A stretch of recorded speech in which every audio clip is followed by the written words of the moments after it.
Yes, roll number 71. Am I audible to you? Yes? 71. आवाज येतोय ना तुम्हाला? Yes, sir. Yes. ग्रुपवरती मेसेज टाका, जॉईन करायला सांगा परत. Okay. हा? Okay, sir. Do it fast.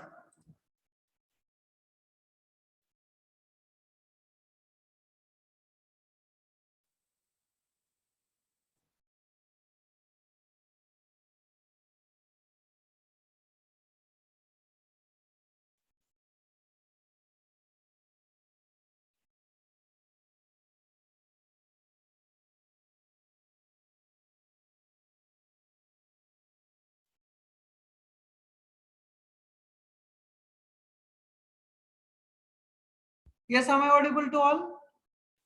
Is it audible? Yes, sir. Okay. समजले सगळ्यांना? टूज कॉम्प्लिमेंटचा यूज करून सबस्ट्रॅक्शन कसं करायचं ते? Yes? Is it clear to all? Yes?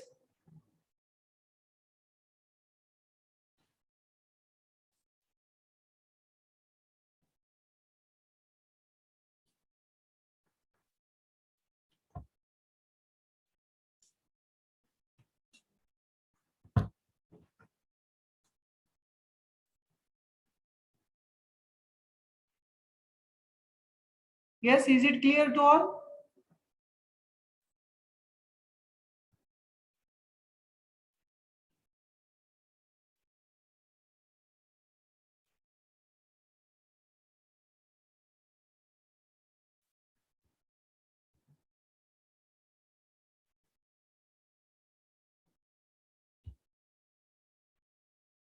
Yes, is it clear? समजलंय सगळ्यांना? ऍडिशन सबस्ट्रॅक्शन कसं करायचं आणि टूज कॉम्प्लिमेंटचा यूज करून सबस्ट्रॅक्शन कसं करायचं? तुम्हाला डायरेक्टली क्वेश्चन येईल बघा. जर असं ऑफलाईन असते ना तुमची एक्झाम, तर याच्यावरती लॉंग आन्सर क्वेश्चन आला असेल. ठीक आहे. The subtraction by using the two's complement method. Okay, ही जी काही सबस्ट्रॅक्शन केली आपण, तर त्याला टूज कॉम्प्लिमेंट मेथड असं नाव आहे. Subtraction by using the two's complement method. Okay, is it clear to all? Binary addition, binary subtraction, various rules regarding binary addition and binary subtraction, and I think in a binary addition we have solved 2-3 example, and binary subtraction also we have solved 2-3 example, and in binary subtraction with the help of two's complement method we have solved the 2 examples. Okay, so is it clear to all? समजलंय सगळ्यांना की twos complement use करून subtraction कसं करायचं? Yes? Yes? Is it clear? समजलंय? Yes? Yes, sir. याच्यात काही कुणाला विचारायचं आहे? कारण आता जे काही कोणी जॉईन आहेत नेक्स्ट सेशन पासून आतापर्यंत, मला वाटतं त्यांना थोडंफार इंटरेस्ट आहे शिकण्याचा, किंवा त्यांना वाटते आपण काहीतरी, म्हणजे आय थिंक माझ्याकडून तरी समजून घेऊ शकताय असं वाटतं आहे. ते जॉईन केलेलं आहे असं मी गृहीत धरतोय, म्हणून मी तुम्हालाच विचारतोय. Roll number 1, 9, 13, 17, 24, 27, 30. Okay, yes, roll number 74. Is it clear? Yes, sir. याच्यात काही डाऊट आहे तुम्हाला बायनरी सबस्ट्रॅक्शन मध्ये? येस, 74. No. समजले सगळ्यांना? Roll number 50. Yes, 50. Is it clear to you? Roll number 34. समजलंय तुम्हाला? Yes, sir. Okay, thank you. Now 27. Is it clear? Yes, sir. Okay.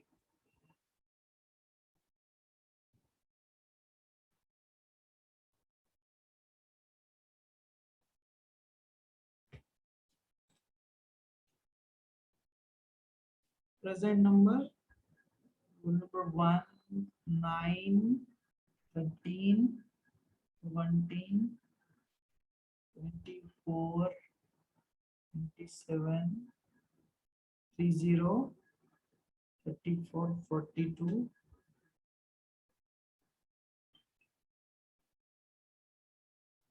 52, 51, 57, 71, 74. Okay.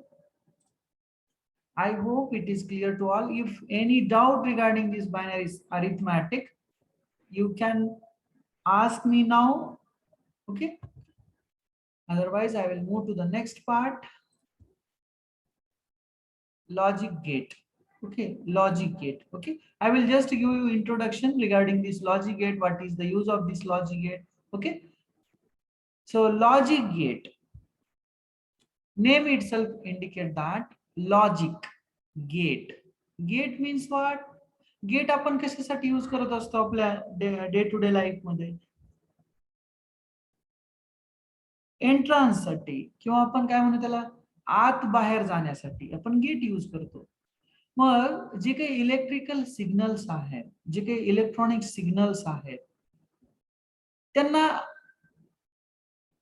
म्हणजे मुवमेंट करण्यासाठी अलो कधी करायचं, ब्लॉक कधी करायचं आणि अलो कधी करायचं, याच्यासाठी लॉजिक गेट नावाची गोष्ट यूज होते. तर ऍक्च्युली लॉजिक गेट हे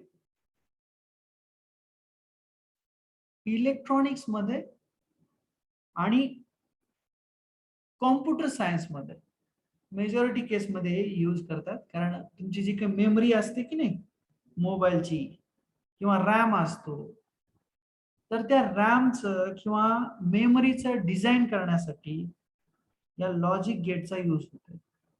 आणखी आमच्या इलेक्ट्रिकल इंजिनिअरिंग मध्ये आम्ही हे लॉजिक गेट कशासाठी यूज करतो? तर या लॉजिक गेटचा यूज आम्ही सिग्नल ऑन अँड ऑफ करण्यासाठी, म्हणजेच आम्हाला जर एखादी आमची मोटर काही काळासाठी चालू करायची असेल आणि काही काळासाठी बंद ठेवायची असेल, किंवा आमचा रोबोटचा आर्म आहे, तो पर्टिक्युलर अँगल मध्ये त्याला रोटेट करायचा असेल, म्हणजे एखादी गोष्ट पिकअप उचलायची असेल आणि उचलून तो थोड्या वेळासाठी किंवा थोडं डिस्टन्स कव्हर केल्यानंतर ड्रॉप करायची असेल, तर हे जे काही लॉजिक चालतं किंवा मशीन इंटरफेसिंग चालतं, आपण याला काय म्हणतो, human machine interface. Human machine interface यासाठी हे लॉजिक गेट यूज केले जातात. तर हे लॉजिक गेट म्हणजे सिंपल काय असतं, एक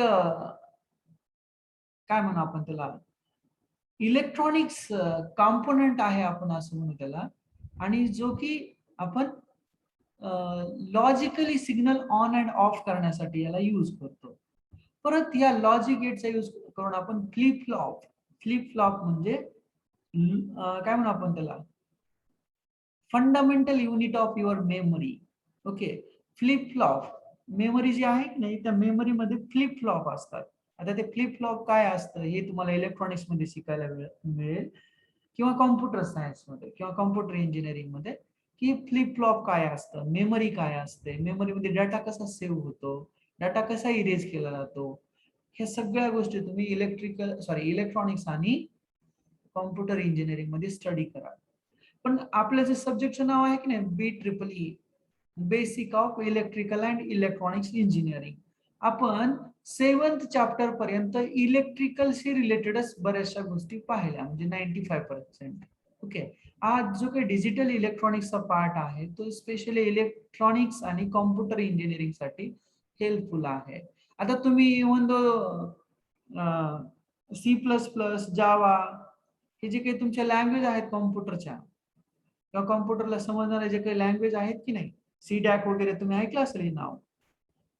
तर हे CDAC वगैरे शिकण्यासाठी किंवा कॉम्प्युटरचं लँग्वेज समजण्यासाठी आपल्याला binary number system, octal number system, hexadecimal number system, त्यांचं इंटर कन्व्हर्जन, पुन्हा मेनली बायनरी नंबर सिस्टम आणि हेक्साडेसिमल नंबर सिस्टम किंवा डेसिमल नंबर सिस्टम हे ऍक्च्युली अॅनालॉग सिग्नलचं डिजिटल मध्ये कन्व्हर्जन साठी या सिस्टम यूज होतात. म्हणजे तुम्हाला माहिती आहे की तुमच्या रिस्ट वॉच जे आहे, काही रिस्ट वॉचला काय असतं, की असं काटा असतो तो फिरतो, बरोबर, ती अॅनालॉग वॉच झाली. आणि काही तुमच्या वॉच आहेत, सपोज तुमची स्मार्ट वॉच आहे, तुम्ही पाहता की नाही किती किलोमीटर चालला दररोज, किंवा तुमचा हार्ट रेट किती आहे, बीपी किती आहे, किंवा पल्स रेट किती आहे, ती स्मार्ट वॉच एक असते की नाही. त्या स्मार्ट वॉच मध्ये जे काही तुम्हाला नंबर दिसतात की नाही डिजिटली, तर ते ऍक्च्युली काय असतं, ह्या अॅनालॉगचं कन्व्हर्जन डिजिटल मध्ये असतं. अॅनालॉग सिग्नलचं कन्व्हर्जन डिजिटल मध्ये असतं. आणि हे जे काही डिजिटल कन्व्हर्जन होतं, म्हणजेच अॅनालॉग सिग्नलचं जे काही डिजिटल कन्व्हर्जन होतं, तर ह्या डेसिमल टू बायनरी कन्व्हर्जनचा यूज करून होतं ते. ठीक आहे. आपलं अॅनालॉग सिग्नल हे कंटिन्युअस सिग्नल असतं. अॅनालॉग सिग्नल हे कसं असतं, कंटिन्युअस सिग्नल असतं. आपण पाहिलं की नाही एसी वेव्हफॉर्म, एसी वेव्हफॉर्म पाहिलं की नाही आपण, हे कसं असतं, हे असं असतं. हे झालं अॅनालॉग सिग्नल. ओके, याला काय म्हणतो आम्ही, अॅनालॉग सिग्नल. म्हणजे इलेक्ट्रिकलचे जेवढे काही सिग्नल आहेत की नाही जनरली, ते अॅनालॉग सिग्नल आहेत. आणि डिजिटल सिग्नल म्हणजे काय, डिजिटल सिग्नल म्हणजे जे सिग्नल 0 1 0 1 0 1 0 1 हे अशा फॉर्म मध्ये जे काही सिग्नल तयार होतं की नाही, त्याला आपण डिजिटल सिग्नल असं म्हणतो. याला काय म्हणतो आपण, डिजिटल सिग्नल असं म्हणतो. आणि मग हे जे काही कन्व्हर्जन होतं की नाही या अॅनालॉगचं डिजिटल मध्ये, तर हे सगळंच्या सगळं या डेसिमल टू बायनरी मुळे होतं. डेसिमल टू बायनरीनं हे जे काही कन्व्हर्जन होतं की नाही डेसिमल टू बायनरी, आपण जे थेरॉटिकली पाहिलं, ते काय करतं, या चिप मध्ये किंवा हे इंटिग्रेटेड सर्किट मध्ये, आयसी मध्ये त्या गोष्टी ह्या केल्या जातात. मग या आयसी मध्ये या अॅनालॉगचं डिजिटल मध्ये कन्व्हर्जन हे कसं केलं जात असेल. तिथं काही असं आपल्यासारखं डोकं आहे का त्या आयसीला, की बाबा आता आपल्याला डेसिमलचं बायनरी करायचंय, म्हणजे काय करावं लागणार, आपल्याला डेसिमल संख्येला 2 ने डिवाइड करावं लागेल, येणारा कॅरी पुढे लिहावा लागेल, परत त्याला बॉटम टू टॉप कलेक्ट करत जावं लागेल त्याची कॅरी. हे एवढ्या काही सगळ्या गोष्टी करतं का, तर नाही करत. तर ते काय करतं, लॉजिक गेटचा यूज करून ह्या अॅनालॉग सिग्नलचं डिजिटल सिग्नल मध्ये कन्वर्ट करतं. म्हणजेच डेसिमल टू बायनरी करत असतं, डेसिमल टू बायनरी करतं.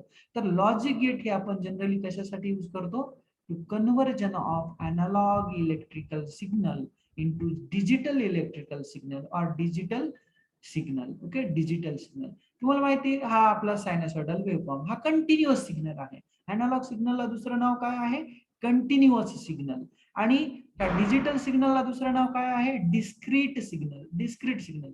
आता मी काही एवढं इलेक्ट्रॉनिक शिकलेलो नाहीये, माझं बॅकग्राऊंड प्युअरली इलेक्ट्रिकल इंजिनिअरिंगचं आहे. ओके, तर हे जे काही डिस्क्रीट सिग्नल आहे, डिजिटल सिग्नल आहे, ते जे काही कन्व्हर्जन होतं, तर ह्या लॉजिक गेटचा यूज करून होतं. तर हे लॉजिक गेट म्हणजे काय आहे ऍक्च्युली, लॉजिक गेट म्हणजे हे एक डिव्हाइस आहे, ही एक आयसी आहे. त्याला काय असतात, इनपुट आणि आउटपुट असतं. त्याला काय असतं, इनपुट आणि आउटपुट. हे डिव्हाइस आहे, याच्यामध्ये आयसी आहे. ओके, आणि याला काय असतं, इनपुट असतं, आणि याला काय असतं, आउटपुट असतं. जे इनपुट आहे त्याला आपण एक्स वाय, सॉरी याला आपण ए बी नाव द्या. ओके, जे इनपुट टर्मिनल्स आहेत दोन, याला काय नाव द्या, ए आणि बी. आणि जे आउटपुट आहे, आउटपुट टर्मिनल, त्याला आपण वाय नाव देऊ. काही नाव दिलं तरी चालतं. याला पी क्यू आर एस नाव द्या, पी क्यू आर.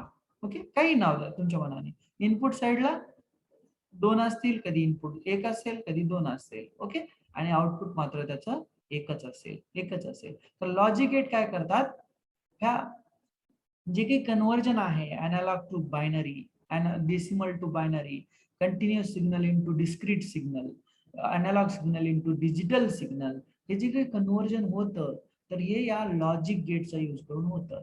तर लॉजिक गेट म्हणजे काय समजलं असेल सगळ्यांना. Logic gate, okay, logic gate काय आहे actually, it is a device which will convert logically analog signal into digital signal.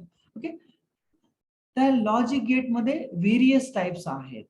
And gate, or gate, not gate. आता ही these are the 3 fundamental gates, and, or and not. Okay, हे जे काही 3 gate आहेत की नाही, याला आपण फंडामेंटल गेट असं किंवा बेसिक गेट असं म्हणू, किंवा मेन गेट असं म्हणू. कोणते, मुख्य. And, or, not gate. Okay, and, or, not gate. आणि nand gate, it is a derived gate. Okay, derived gate, किंवा याला आपण युनिव्हर्सल गेट असं सुद्धा म्हणतो. युनिव्हर्सल गेट सुद्धा असं म्हणतो आपण याला. ठीक आहे, NOR gate. Okay, XOR gate. Okay, XNOR gate आणि युनिव्हर्सल गेटचे एक्झाम्पल आहेत बघा, नॅन्ड आणि नॉर. ओके, लक्षात ठेवा, नॅन्ड आणि नॉर हे युनिव्हर्सल गेट आहेत. तर यांना युनिव्हर्सल का म्हणायचं तर ते आपण पाहणार आहोत. कारण या नॅन्ड आणि नॉर गेट पासून अँड, ऑर, एक्सऑर, नॉर हे सगळेचे सगळे गेट आपण तयार करू शकतो. तर समजलं असेल तुम्हाला गेट म्हणजे काय, तो गेट कशासाठी यूज होतो. ठीक आहे, तर आपण नेक्स्ट क्लासमध्ये हे गेट संपवून टाकू आणि आपला सिलेबसही संपवून टाकू. जस्ट आपल्याला 1 ते 1.5 तास आणखी कालावधी लागेल, आपला संपवून टाकू आपण सिलेबस. ठीक आहे, म्हणजे तुम्ही प्रिपरेशन साठी फ्री व्हाल. ठीक आहे, जर कुणाला डाऊट असेल तर मला विचारा, आता विचारा, कधी विचारू शकता. ठीक आहे, no doubt it is. Logic gate आपण नेक्स्ट क्लास मध्ये पाहूया. मला कारण ओव्हरलोड होईल, कारण लॉजिक गेट काही आता सगळे संपणार नाही आणि नेक्स्ट क्लासमध्ये काही शिल्लक राहणार नाही. तर आपण एकाच क्लासमध्ये याला पूर्णपणे स्टडी करूया. लॉजिक गेट म्हणजे काय असतं काय नाही, तुम्ही एकदा गुगल सर्च करा आणि पहा तिथं लॉजिक गेटचा यूज काय असतो. ठीक आहे, बऱ्यापैकी लॉजिक गेटचा यूज हा आपण हे सिग्नल कन्व्हर्जन साठी यूज करतो, किंवा फ्लिप फ्लॉप तयार करण्यासाठी, किंवा एखादा लॉजिक डायग्राम बनवण्यासाठी वगैरे आपण त्याला यूज करत असतो. ठीक आहे, लॉजिक गेट मध्ये बघा, त्याचा ग्राफिकल सिम्बॉल अभ्यासायचे आपल्याला, त्याचा नेम, ग्राफिकल सिम्बॉल, त्याचा अल्जेब्रिक फंक्शन किंवा त्याला आउटपुट इक्वेशन म्हणायचं, अल्जेब्रिक फंक्शन किंवा आउटपुट इक्वेशन, आणि ट्रूथ टेबल. ट्रूथ टेबल आपल्याला अभ्यास करायचा, ट्रूथ टेबल, अल्जेब्रिक इक्वेशन किंवा आउटपुट इक्वेशन आणि त्याचा सिम्बॉल. ओके, नेक्स्ट क्लास मध्ये पाहूया आपण. त्यांनी ए बी इथं इनपुट घेतलंय आणि एक्स हा आउटपुट घेतलाय. काही फरक पडत नाही, ए बी हा इनपुट घ्या, एक्स हा वाय किंवा काही आउटपुट घ्या, त्याला काही नाव द्या, काही प्रॉब्लेम नाहीये. ठीक आहे, so next class we will study the various logic gates and okay, so today we will stop over here. Have a nice day. Okay.